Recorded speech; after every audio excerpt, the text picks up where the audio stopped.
Merci Monsieur le Président, chers collègues. Si nous saluons, comme tout le monde unanimement autour de cet hémicycle, la volonté de simplification et d'optimisation des aides de la région en matière de tourisme, il y a quand même plusieurs points qui nous interpellent. Tout d'abord, nous observons que depuis 2013, l'enveloppe de 1,4 million d'euros attribuée au développement de l'hébergement touristique n'est plus consommée dans son intégralité et que le nombre de bénéficiaires a chuté de 50 à 32 entre 2013 et 2016.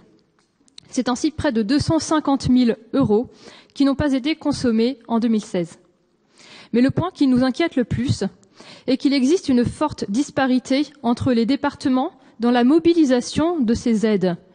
En effet, le département d'Indre-et-Loire concentre à lui seul près de 50% des aides, alors que le Loir-et-Cher, bien que lui aussi fortement touristique, ne perçoit que 20% de ces aides, les autres départements se partageant le reste.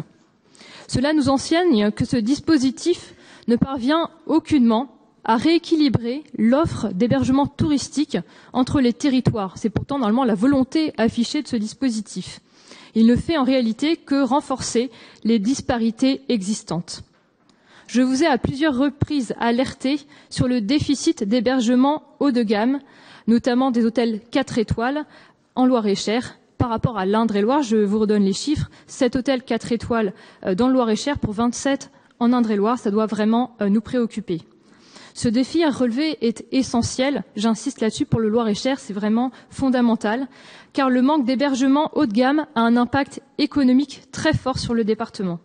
Il faut bien comprendre que si nous sommes aujourd'hui incapables de retenir les clientèles touristiques qui viennent sur notre territoire, parce que nous avons justement un manque d'hébergement haut de gamme, ils ne font qu'y passer pour se rendre en Indre-et-Loire et donc pratiquer des activités touristiques sur ce département au lieu de rester sur le Loir-et-Cher et donc de faire vivre l'économie locale.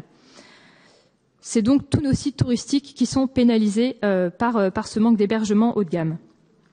Si la simplification et l'optimisation du cap tourisme pour une meilleure lisibilité était vraiment nécessaire, elle ne pourra répondre à elle seule aux enjeux essentiels de l'hébergement en Centre-Val de Loire.